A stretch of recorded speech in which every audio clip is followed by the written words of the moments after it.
foundation to walk as he continued his ministry at Ephesus and live for the Lord.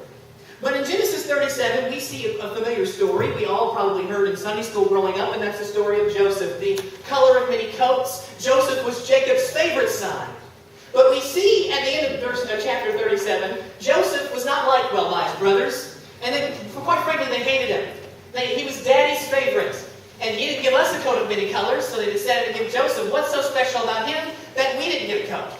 And we see Joseph sold into slavery by his brothers, and the brothers fake his own death to kind of at least get rid of him and get him out of the picture. We see, as we read on Genesis, God had a great purpose for Joseph, and we see him used greatly by the Lord. But why did this household get so out of control? I want you to keep in mind who Jacob is. His name means deceiver. I mean, this is the same guy who cheated his own brother out of the birthright. He deceived his brother, and his passive parenting would come back to haunt him. Jacob seemed to be too busy for his family, too passive to deal with his family, or to instill discipline in the things that happened. Joseph was Jacob's favorite child. His wife, Rachel, that was the first child that she had conceived was Joseph, and she tried so hard. That's why Joseph was so special to Jacob. But Jacob worked 20 long years for Rachel's father, and so then he and his family began their journey back to Canaan. And there was 2 incidents that happened that kind of give us a red flag as to the kind of parenting skills Jacob had. Look at Genesis 34. Kind of a background of how we find ourselves in 37.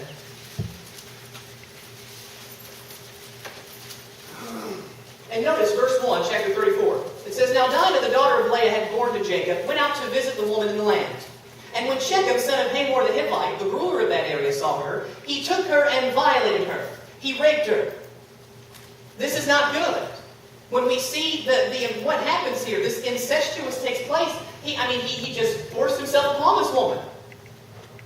His heart was drawn to Dinah, the daughter of Jacob, and he loved the girl and spoke tenderly to her. And Shechem said to his father, Hamor, give me this girl as my wife. Now I want you to notice verse 5. Because I think if you're a parent here, especially fathers, if you hear someone defile your daughter, you're not going to just be passive about it. You may shoot the person, right?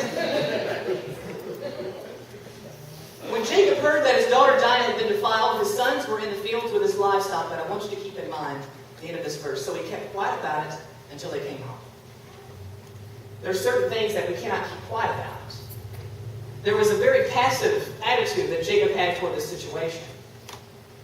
It seemed that he was more concerned about his public relations in the land and his reputation rather than the harm done to his daughter. Jump to chapter 35, verses 21 and 22. And we see another situation where Jacob should have been aggressive and acting properly as a father. But we see also, again, passivity on his part. Chapter 35, verses 21 and 22 says, Israel moved on again and pitched his tent among Migdal Eder. And while Israel was living in that region, Reuben went in and slept with his father's concubine, Bilhah, and Israel heard of it.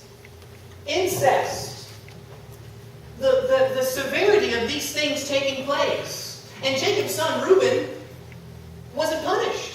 There was nothing he did about it. Jacob sat back once again and watched these things take place. And when you read in Judges chapter 5, verse 15, it says, In the districts of Reuben, there was much searching of heart. There was an indecisiveness in his family. Because I'm telling you right now, if God isn't important as you as parents, it won't be important to your children, and it will be picked up by them. It will be passed off on them. We've got to be decisive about making sure our children are raised properly. Amen. So let's jump to chapter 37 and we see what takes place here. Why did this come to this? Jacob should have said something. I mean, let's be honest. If your kids are bickering and arguing, you take note of that, don't you? I hope so. That if there's a sibling rivalry or there's some trouble, you would at least take note of that and try to dissolve that problem right there before it gets out of hand. Genesis 37, beginning of verse 5. Joseph had a dream, and when he told it to his brothers, they hated him all the more. Now, I think Joseph, we don't want to give him too much of a good rap. He was a little bit of a whiner. Probably boasted a little bit. Daddy gave me this nice coat, Probably, he was annoying.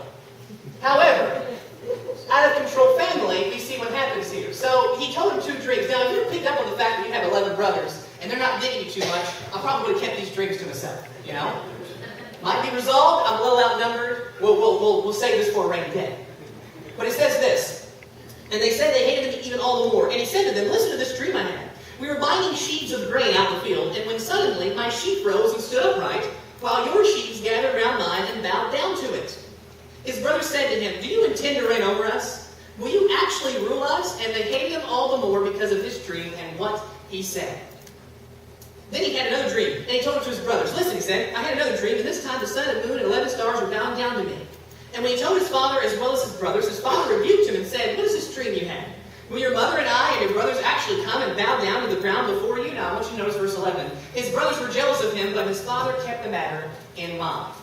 When your household begins to be out of control and your children are bickering and there's disorder, you as a parent need to see it. Do not be naive of what's taking place in your home. Jacob seemed to be naive of the tension mounting. Parents must be able to see behavior and address it rather than ignoring it. You know, the whole boys will be boys, or that's just the teenage years, is cute for a couple of days, but not when they grow old and they enter a family of their own. We can't be so naive as to how our children act and behave. Charles Swindoll says parental passivity is lethal in a family that's getting out of control. Jacob's household was so out of control that his other sons faked Joseph's death and sold him into slavery. And when you read verse 33, jump all the way down and notice the results of it. Jacob answers the door. The brothers are there. They have kind of torn that coat of many colors and put some animal blood on it to make it look as if Joseph was dead. And it says he recognized it and said, it is my son's robe. Some ferocious animal has devoured him. Joseph has surely been torn to pieces. Then Jacob tore his clothes, put on sackcloth, and mourned for his son many days. Now, I cannot tell you that you're going to be free from problems, but there's some problems and some events that can be, prevented if parents begin to hold their responsibility as being godly parents. A lot here. I mean rape, incest, I mean sibling bickering. I mean at some point the red flag has to go off somewhere. So what do we see from this passage? Why am I so concerned about passive parenting? There's three things I want to share with you this morning that I hope instills within us the importance of being actively involved in a godly manner with your children. Because passive parenting lacks concern. It lacks discipline.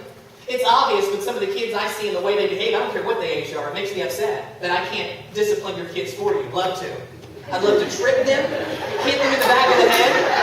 I can't do that, especially as a minister, but I'm just praying that you as a parent will, because your kid's obnoxious and everyone picks up on it. It lacks discipline. It lacks compassion. We read in Scripture that if a father truly loves his son, he will discipline that child when he's out of line. Because if you haven't been disciplined, it's obvious, and sadly, it affects family after family, generation after generation.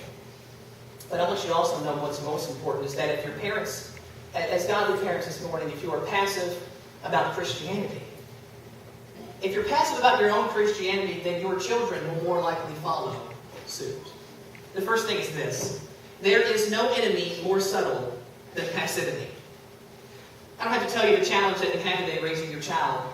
I don't have to tell you the greater challenge that is, because some of you are here and you're maybe a single parent, or maybe you're a parent who the other spouse doesn't attend church with you, and you know the struggle. It's a tug of war at home. Because if the kids see one child staying at home, why should it be important to me? Whether it's the mom or dad. Why do I have to get up if dad sleeps in? Why do I have to get up if mom doesn't want to go? I don't want to go. And the tug of war begins. You can see the effect that it's had on the family when a parent finds him or herself struggling to raise that child godly by him or herself. God intended the family to be orderly. God intended that there be a mother and father and roles, as we will look at as this month progresses, that the role that the mother has, the role that the father has, and working together has an orderly home. Again, it doesn't mean there's going to be problems, but there's a foundation. And God intended His people to have a foundation, especially when it comes to godly family. But I was reading up as I was beginning to study the sermon this week, and I just think it's funny, the difference when you think of disciplinary problems. What was really big then, and what is really big now? And there's a great difference between the 1940s and the 2000s. I just want to read a list of things in the 1940s that the big problem was. And if you can just follow along with me. Talking out of turn. I wish that was the greatest problem we had today in the 2000s. Chewing gum. Making noise. Running in the halls. Cutting the line. Dress code infractions. Well, we see that much differently today. We see dress code infractions. And parents, I have to tell you, if you allow becoming a shame on you. Shame. Modesty is important. There has to be a modesty in the household. There has to be people involved who think, oh, well, it's a phase, she'll go right of it. Okay, good luck with that.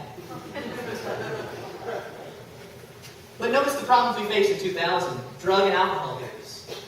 Pregnancy, suicide, abortion, rape, robbery, assault, the list goes on and on. It spirals out of control.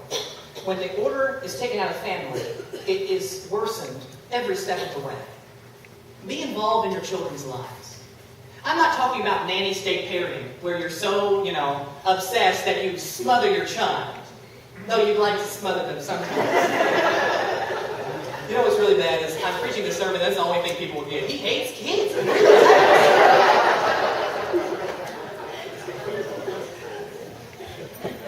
Be involved in your child's life. Know the friends they hang out with. Scripture tells us that bad company corrupts good character. Pull them to the side. Listen, you don't need to be seeing that person. They're only going to get you in trouble. Who they hang with. Where they're going. Parents know where your children are going. Oh, they're somewhere. Nowhere. They have a curfew. And if they don't like that, they can roll their eyes all they want to. They live in your house until they're 18.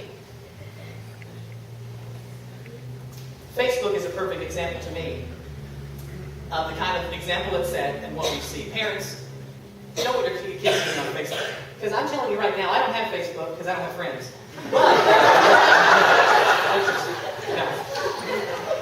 But know this. The pictures that your kids post, you will be appalled. Be involved in your children's lives. Don't ignore it. Don't be passive like Jacob. And if they don't like it, well, you're doing it for their own good, because I'm telling you right now, as time goes on and they have their own families and they have to deal with their own child's problems, they will look back and be better for it to know that you care enough to be involved and disciplined when they're wrong. Amen. They will care.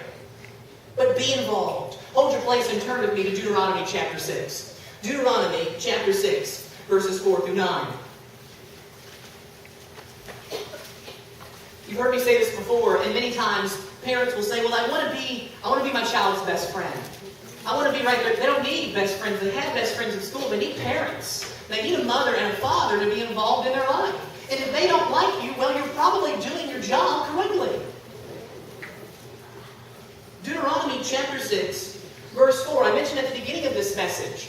At the very beginning, even in Old Testament law, God wanted to place great emphasis upon making sure that a family was raised in God's Word. In fact, it made sure that it was passed from generation to generation. When God's Word was read publicly, everyone assembled to hear the reading of it, so that it would be instilled in their minds, and it would be instilled in their heart, and it would be passed on from generation to generation. Deuteronomy 6, beginning at verse 4, says the following: Hear, O Israel, the Lord our God, love the Lord your God with all your heart, with all your soul, and with all your strength. These commandments that I give you today are to be upon your hearts. Verse 7, impress them on your children. Impress them upon your children. Make an effort to be in church on Sunday nights and Wednesday night. Make an effort to put your kids in youth group, because they need to be surrounded by people of like faith. Because this world is going to bring them down. There's so much influence. And if they're not